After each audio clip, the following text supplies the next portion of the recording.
Hi guys, welcome back to Character Design, a Tuts Plus premium course. I'm Ian Yates, and in this video we're going to look at tidying up. Let's begin, as always, by taking a quick look at what we're going to cover in this video. Well, this is going to be a highly practical video. You've listened to me talking way too much already. But before we dive in, we'll ask ourselves why we should bother going digital at all. Then we will get stuck in, importing our sketches into Adobe Illustrator and looking at some quick best practices to follow whilst digitizing and tidying up our work. To round off, I'll leave you with an assignment to complete before the next video.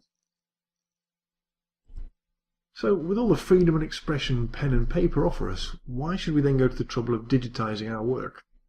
Well, there's nothing to say we have to do anything digitally, but computers and graphic applications do offer us a lot of techniques and effects which are difficult to achieve by hand.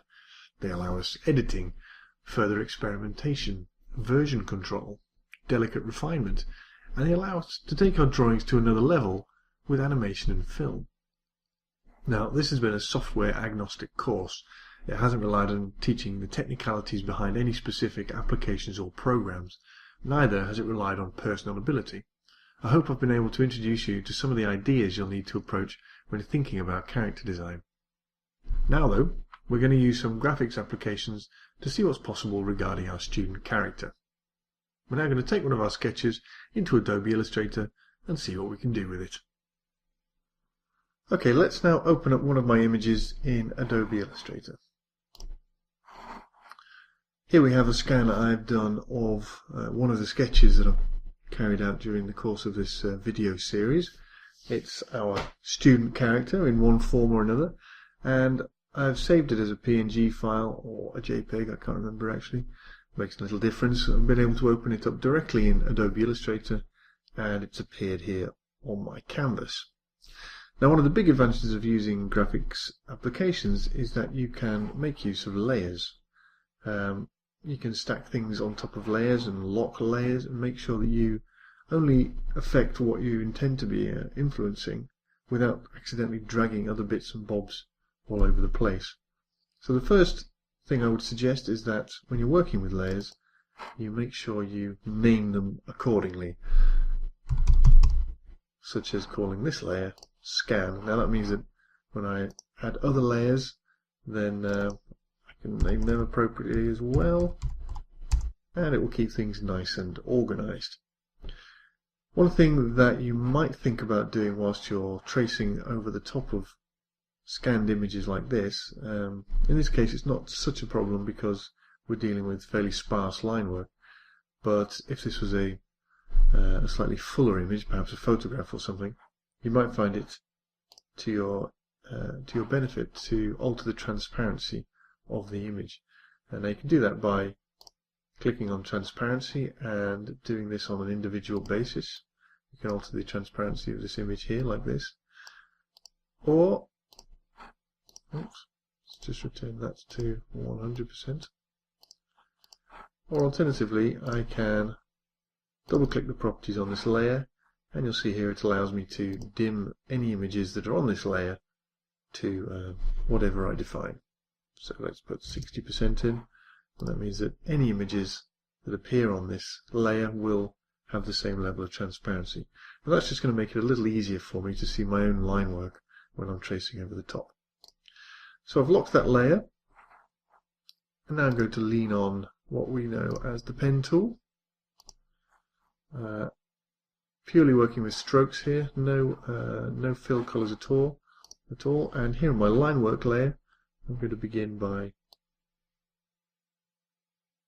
forming some of the shapes that my character comprises. And these are what we call Bezier curves, invented by a clever chap called Bezier, who was a mathematician, I believe, and it's far too complex for me to explain right at this moment, but needless to say, we're creating vectors which contain little nodes all over the place, and using these Bezier handles here, we can alter the nodes, the angles and the pitches of each one in order to create our smooth shapes as we go. Now, as I've said, this isn't intended to be a technical course on how to use Illustrator or any other graphics application, so I'm not going to explain exactly what I'm doing or why. What's worth concentrating on is the fact that we are applying neat line work to our otherwise quite sketchy drawing. And I mentioned in one of the early videos that sketches tend to quite often have a lot more life and energy about them than a polished, smooth-lined image, which you might think is more desirable. So that's something you need to watch out for. Be careful of your line work. Experiment with your line work. Try not to keep it too clinical and neat, because you will sap away some of the personality that we're trying to communicate with our character. If I can point you in the direction of a guy called Macbeth, French illustrator, he uses all the black and white, and he has great line work, in my opinion. Lots of thick and thin, contrasting weights, and he brings great life to his quite smooth and fluid drawings using different lines. And also, if we forget line work altogether for the time being, and I point you at Foster's Home for Imaginary Friends. This is a Cartoon Network cartoon which uses digitized images, but they are highly texturized, very rough looking, and you can see how much character they bring forward. So that's certainly something I would suggest you bear in mind when you're digitizing your work. Now, we have just a couple of lines here. I'm going to add another couple so we can demonstrate one or two other things.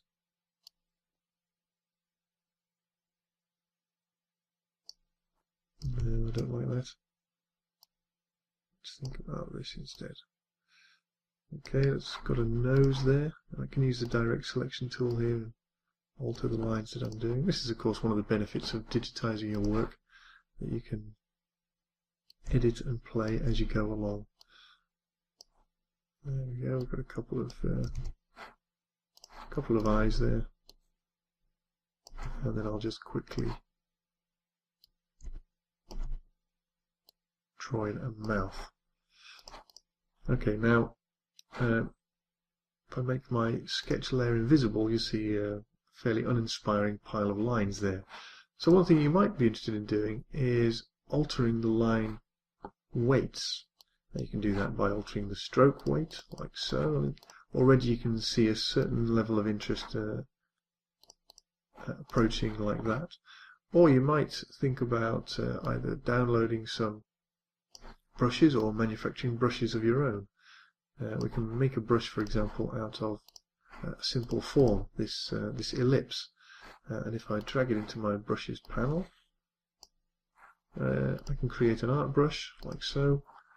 Allow it to change colour if I so need, and I'll call this my brush.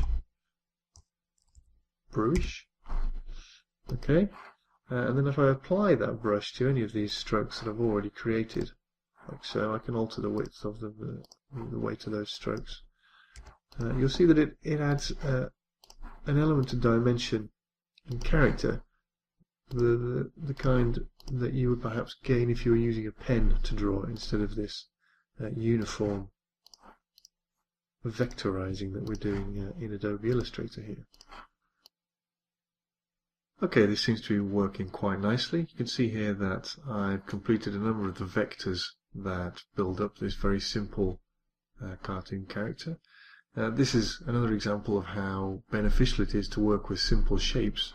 When transferring into a digital environment like this, it's relatively straightforward to build a number of objects, color them, and use those objects to build simple forms which comprise your character. So really there are actually very few items involved in building up this face, and you can see that we've managed to translate a lot of these lines into the sort of character we were after, using a brush instead of rather sterile and flat strokes. I'm just going to continue to add more strokes. If I take another copy of this face here, I'm going to add some more line work to it by firstly I'm going to copy this head shape and apply a stroke to it. And then I'm going to add a couple of nodes and remove the uppermost one, which is just going to give me this chin strap area like so. And if I colour that the same as these dark ear areas, apply that to the stroke, and then I apply the brush, which I'll make a little bit flatter. And that gives us some form for his face as well. Hopefully not to be confused with the beard. We might have to trim that down ever so slightly to 1.4 or something along those lines. Now I can do something very similar on this area of hair here. Copy that particular stroke, paste it in place. I'm going to make it a bit darker. Apply to the stroke. I'll apply that there like so. And of course I can apply multiple similar effects in order to build up some texture on his hair, which is extremely straightforward but very effective, like so. And so you can see that by using similar sorts of brush strokes that we would normally achieve in a sketching environment, we've managed to maintain a little bit of the character that we built whilst we were sketching with pen and paper. Okay, your assignment, should you choose to accept it, practice getting to grips with the workflow where digitizing is concerned. You don't need to interpret your sketches into digital perfection, but have a go at scanning or photographing your work, importing into a graphics application of some kind, and then drawing digitally. Next time on Character Design, we're going to take a quick look at lighting. My name's Ian Yates, and from all of us here at Tuts Plus, thanks for watching.